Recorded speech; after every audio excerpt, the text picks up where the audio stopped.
C'est donc oui, à plus de 64%. Les Suisses ont voté en faveur d'un durcissement du contrôle des armes et le moins qu'on puisse dire, c'est qu'elles sont nombreuses dans le pays.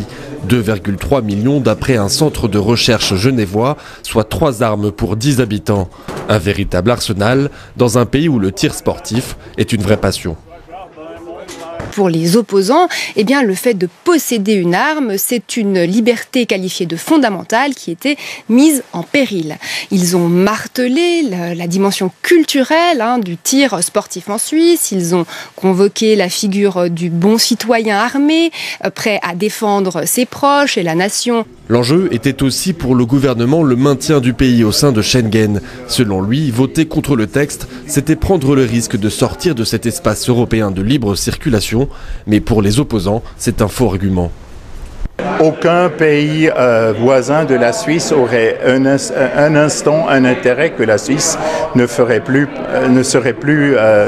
partie de l'espace Schengen. Donc c'était uniquement une campagne de faire peur aux gens parce qu'on n'avait pas des propres arguments qui ont joué pour leur carte.